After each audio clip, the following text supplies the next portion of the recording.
What's up everyone, this is Ollie aka Soul Warrior, and today we are looking at the latest hero that is making an appearance in Rivengard. We are continuing the festival for the units from the Hive faction. After Snazzbang kicked things off in spectacular fashion, a unit that absolutely revolutionized Arena, absolute S tier in Arena, we are now seeing Staticrackle. Staticrackle is the perfect unit for you if you ever wanted to sit a festival out.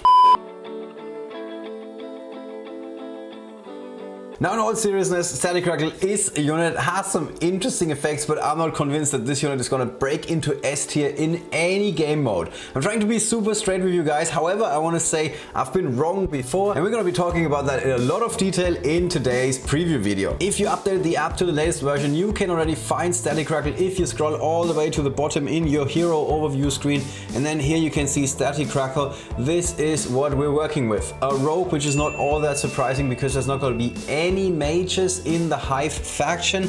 Part of the reason is that they all have magical resistance or magic resistance, which means they take 20% less magical damage whenever somebody deals magic damage to them, basically. Doesn't matter if it's ranged or melee magic damage. Yeah, there is such a thing. They always take minus 20%. There's a second thing that is quite interesting. The unit is ranged, and on top of that, just like the other heroes from that faction, the unit happens to be a mechanic. In case you did not know, you can do the mechanic trade with the same range that your regular attack. I've never tried this, to be honest, because there's never been a situation where I had to do this, but with a unit like Snazzbang or Staticrackle, you can actually repair a unit like Sunshine from... You don't even have to stand next to them, which is quite nice. There are some rogues with melee attacks, but there are very few rogues with melee attacks and a range of 3. So this is pretty big. This means Staticrackle can actually pick apart enemies from a distance and help you control the battlefield. There's even more good reasons why Staticrackle is going to be able to control the battlefield, and that is the passive effect Airship Strike. Now this reminds us a little bit in a sense of Queen Akeshu's passive that replaces the regular attack of the unit. Her regular attacks are going to be conducted by an airship, which is quite interesting. It's basically flying over the battlefield and then bombarding one of the enemies. And bombardment is a pretty good keyword because in a sense it reminds us of Salvo, and Salvo is another unit that always does spillover damage. Whenever you hit someone, there is a chance, a random chance, that Salvo is going to hit another target adjacent to the enemy. Now Staticrackle is basically Salvo on steroids because, you know, just hitting a random target next to the enemy, which sometimes happens to be no enemy or like just like an empty field basically. In Staticrackle's case, you're guaranteed to hit another enemy unit. So that is pretty big. But wait! There's more! You're also planting landmines on the board. At first, at the lowest levels, you're planting 1 to 2 guaranteed landmines, and later, if we're looking at the Airship Strike at level 50, basically once Staticrackle hits legendary, you're even hitting up to 3 landmines on the board. So this can really be used to make the life of your opponents much more miserable because they cannot connect with your units. The landmines are the big bonus because the spillover damage is not all that significant. We can see at level 50, which takes like forever to get there, you're only, like quotation marks, you're only doing 375 up to 564 spillover damage. That is not a lot by any stretch of the imagination. If we're talking about Staticrackle at Epic, for example, at level 35, this is not significant whatsoever. 113 to 168 spillover damage is like next to nothing. It's like barely a scratch in your opponent's armor. At the end of the day, this is a good passive ability. There's nothing wrong with it. I'm not impressed by the spillover damage, but it doesn't explain why I'm not so hot on the unit. The fact that I'm not so hot on the unit is the active effect, and that is supply drop. Staticrackle can drop a supply crate for every time she has called in the airstrike, and the supply crate then allows another unit to pick it up, and if they do so, they get a big boost in terms of health, damage and armor. To understand why Staticrackle's active is not super relevant in the game of Rivengard is understanding the concept of action economy. Imagine a game of chess, which in a way Rivengard is. It's like almost like chess. But instead of being allowed to make one move, one of the 2 players that are going up against each other in a game of chess can always make 2 moves. So one player is basically allowed to like move a pawn, and then it's the other player's turn, and the other player can move 2 2 pawns or a pawn in any other unit on the board. So that would mean that this is a lopsided match. One player has like all the advantage going into this match, and as long as they're not playing against like some ridiculously good grandmaster, they should always come out on top. I kind of talked about action economy before without actually using that particular phrase when I talked about Nixie. I told you guys why Nixie is such an exciting unit, and the reason is that you do not have to give up a turn, what you normally have to do, to heal another unit. You just have to sidestep Nixie, you end up with a life blossom on the field, another unit can step into the life blossom, and then they heal. And you're not giving up anything. You can still attack with Nixie, you can still attack with the other unit, you can do whatever you want to do in a regular turn of Rivengard. And that is why Nixie is such a good unit. The same is true for units like Nimrul. You only have to move Nimrul next to an enemy, and the passive ability will kick in, and you can do a crit hit for like 1000 damage or even more without giving up anything. You just had to move the unit. That's why Nimrul is a really good unit. And this unit is the exact opposite of that. Yes, you get a nice buff and it's relevant, but what you have to do to get the buff is you have to move Staticrackle, use the active ability, so you're giving up the turn for the unit, and then you have to, on top of that, move your other unit to pick up the supply crate. And sometimes there is a chance that the supply crate ends up in a spot where you do not want to go, so you're even hindering your movement. It's like a lot of investment for like somewhat insignificant buff. Because all the good units in Rivengard, they don't tend to get stronger every turn, they tend to kill several enemy units in the same turn. Units like Giggs or Nimrul or Pari, like all of these guys that are being played very often in PvP, or even any unit that spawns a summon, is a good unit because they give you more action economy. If you have a summon, you take a turn and your summon is also doing something. So the enemy has to handle multiple threats. And supply drop is the exact opposite of that.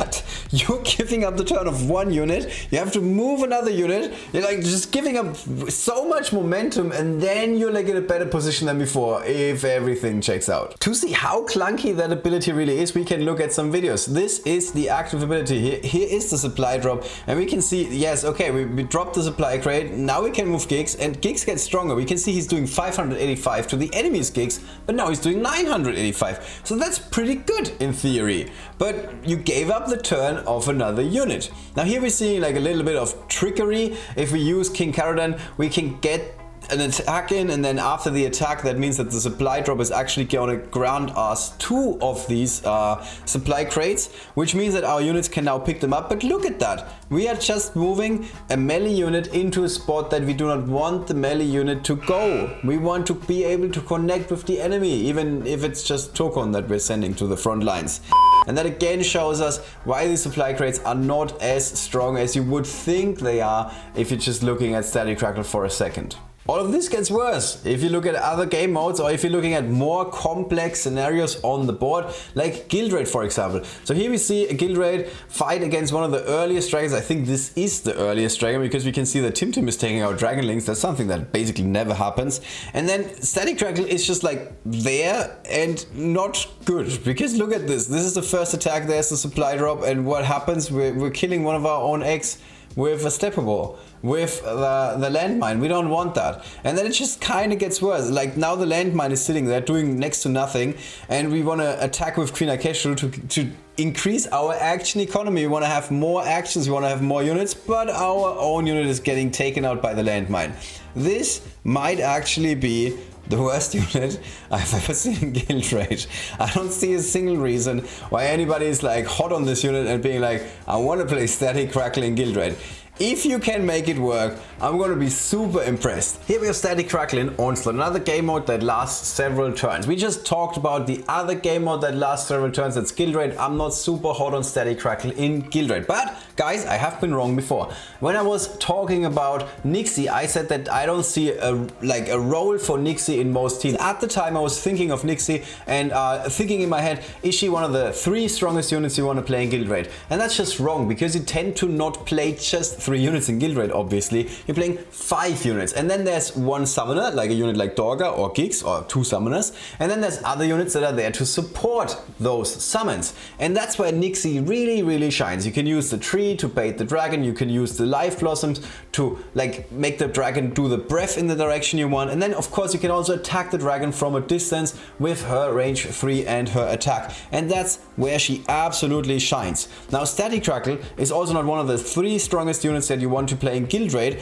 which then begs the question, is she good enough to make the team and fill one of the other roles? And like I said, I don't really see that. We saw that in the run just now in guild raid, where you're even like taking out our own units. Now this might be a little bit different when we look at Onslaught, because here the ability to place landmines on the board can be extremely significant, because the enemy doesn't move up and down and left and right. They tend to come from one side, from the top. And so you can actually plan with those landmines a lot better than you can in the other game modes. The supply crates are also kind of relevant.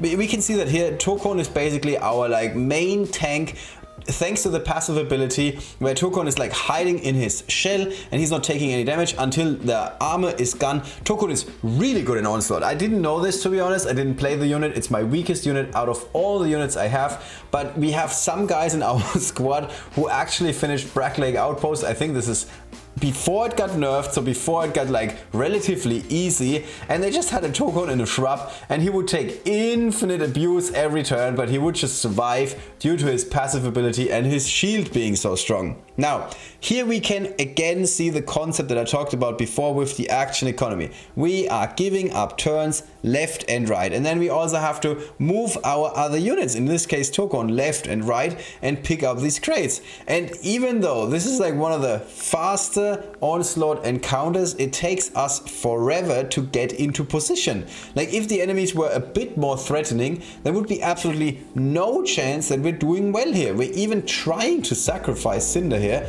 Nakko, I'm really disappointed in you, my friend. Your favorite unit, and you're taking her out like that. That's just unfair. And then we're just adding Salvo to the mix just to rub it in. Now look at Tokon. He's already at 1300 attack, and Staticrackle has also received a couple of buffs. Tokon also has 2000 shield, so it's very hard to take this unit down. But we're not even near the front line with Tokon, and until we get the unit back into the game, back into like at the front line where Tokon can start to shine, and that's actually not like some joke or something. Tokon is really good at the front line. We just gave up like 4 turns with that unit to pick up those supply crates. And this is not how Rivengard works. Rivengard is a game that is fast, fun, exciting, and dynamic. Like you are moving units to the front line, you're going in with everything you've got, and then you sometimes retreat if it's like one of the game modes that lasts a little bit longer. But most of the time, you stay at the front and you attack. And we don't really see that happening here with Staticrackle. Yes, you can use those landmines to like get a bit more zone control and like basically build a wall of mines. So in that sense, it's a pretty good unit. I like the passive ability, but the passive ability on its own is not enough reason to play a unit in Rivengard. And that is why at the end of the day, I believe that this is one of the weakest units we have seen in the last couple of months.